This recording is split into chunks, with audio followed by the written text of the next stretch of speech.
ஏன் ஹனுமானன் பேர் வந்து ஏன் ஆஞ்சநேயருக்கு வடமாலை சாத்தணும்னு சாஸ்திரம் சொல்லுது. ஆஞ்சநேய சுவாமி எப்படி அவதாரம் பண்ண, அவருடைய பெருமைகள் என்ன? சேஷாச்சலம், வெங்கடாச்சலம், வேதாச்சலம், கருடாச்சலம், அஞ்சனாத்ரி, நாராயணாத்ரி, விஷபாத்ரின்னு 7 மலை. ஆனா குழந்தை பிறக்கும் பொழுது நரரூபமாக வானரூபம் இருந்தா கூட அருணோதய காலத்திலே சூரியன் சகப்பா பழம் மாதிரி தெரிஞ்சது. சந்திரனுக்கு ராகு பிடித்தாதான் கிரகணம் வரும். பார்த்தா திடீர்னு ஒரு வானரம் ஆகாயத்துல பறந்து போயிட்டு இருக்கு. தேவேந்திரன் தன் கையில் உள்ள வஜ்ராயத்தால் இந்த குழந்தையை அடிச்சுடுறான். அந்த ஆயுதம் பட்ட உடனே அந்த குழந்தைய முகத்தில் படுகிறது. அங்கிருந்து மேலிருந்து கீழே பூமியில அந்த குழந்தை விழுந்துருது. விழும்போது குழந்தையோட இடது பக்கம்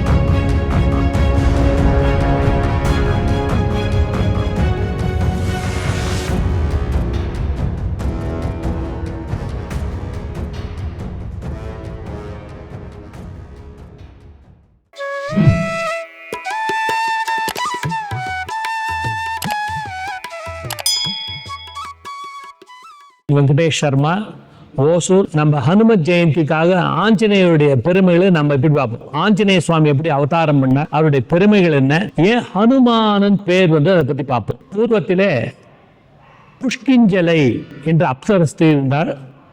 அந்த தாயார் தான் அஞ்சனா தேவின்னு பேர்.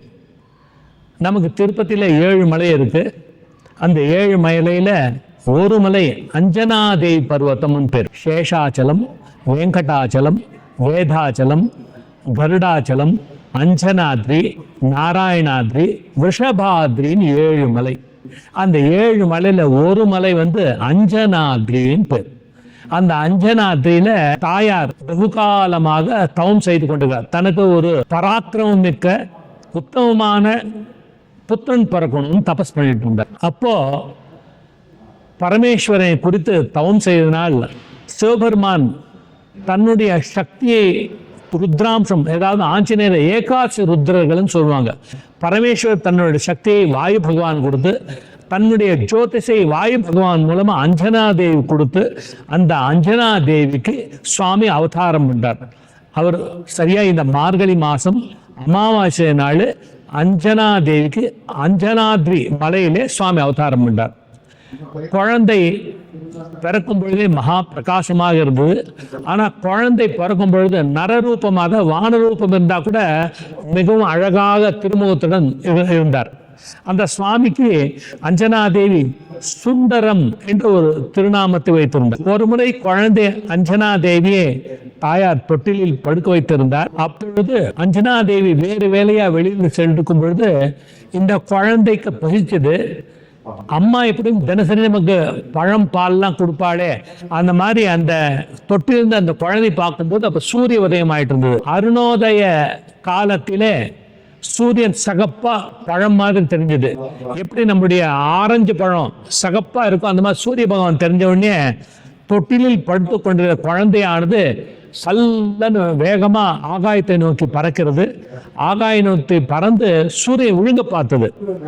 அப்போ தேவேந்திரன் மற்ற சூரிய பகவான் மற்றவர்கள்லாம் சொல்றாங்க, ராகு கேத்து வந்தா சூரியனுக்கு சந்திரனுக்கு ராகு பிடித்தாதான் கிரகணம் வரும்.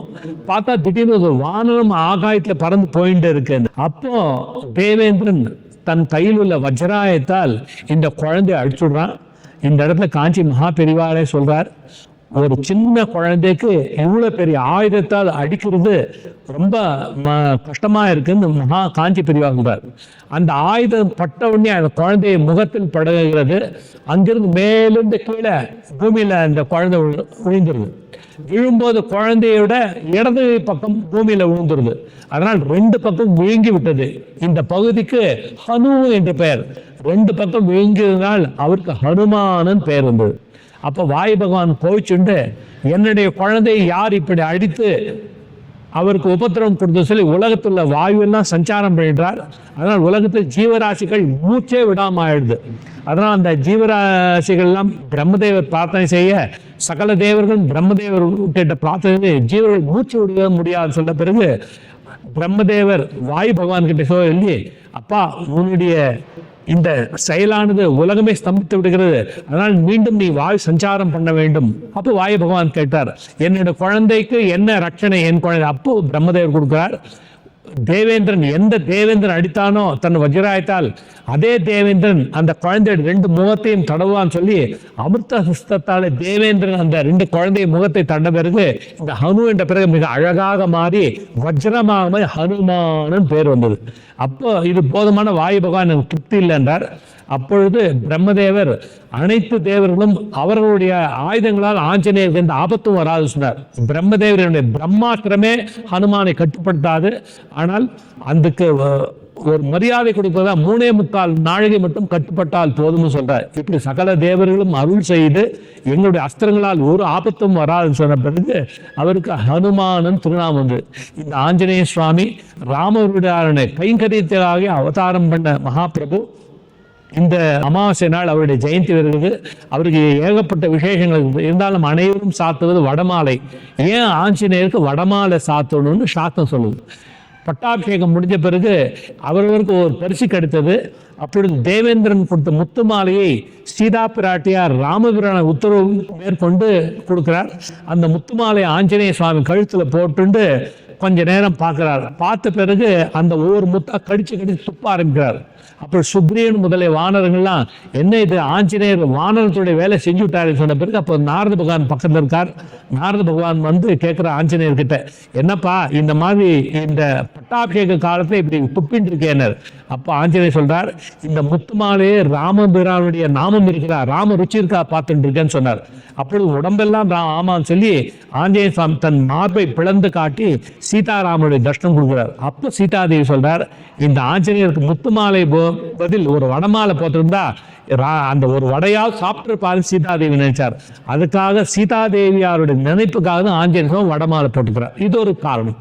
2வது, ஏன் வடமாலை போடணும்னா, வடைக்கு நம்ம என்ன தானியம் உபயோகப்படுறோம்? உளுந்து வந்து ராக பகவானுடைய தானியம். அது வடை எதில் பொறிக்கிறோம்? எள்ளெண்ணெய் சனீஸ்வர பகவானுடைய தானியம். யார் இந்த வடமாலையை உளுந்து மாவில் தட்டி நல்லெண்ணெயில் பொறித்து ஆஞ்சநேயருக்கு சாத்துக்கிறார்களோ அவருக்கு ராகு தோஷம், 7 நாட் சனி, அஷ்டமத்து சனி, இந்த மாதிரி சனி தோஷம், ஜன்மத்தில் இருக்கக்கூடிய ராகு, அதாவது லக்ன புத்தியில வரக்கூடிய ராகு தோஷம், சகலகுமார ராகு தோஷம், சனீஸ்வர தோஷம் நீங்கும் என்றதுக்காக தான் நம்ம பெரியோர்கள்லாம் ஆஞ்சநேயருக்கு வடமாலை சாத்துவது. அதனால இந்த ஆஞ்சநேய சுவாமியோட கருணையால் அனைவரும் ஆஞ்சநேய சுவாமி வழிபட்டு இந்த வடமாலை கைங்கரியம் செய்து ராகு சனி தோஷத்தை விளங்கி சர்வமங்கலம் அடையும் சொல்லி ஆஞ்சநேய சுவாமி பிரார்த்தனை செய்து கொள்கிறேன். கோபிகா ஜீவன ஸ்மரணம் கோவிந்தா கோவிந்தா, ஜானகி காந்த ஸ்மரணம் ஜெய ஜெய ராம ராம, நம பார்வதிபதே ஹர ஹர மகாதேவ. ஆஞ்சநேய சுவாமி கி ஜெய், சத்குரு சுவாமி கி ஜெய்.